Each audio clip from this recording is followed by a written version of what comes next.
Якщо ви зробили ось так. Чи може ось так? Або ви зробили ось так.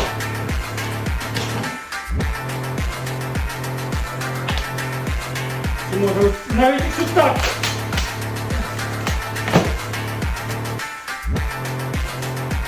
Ми це повагимо.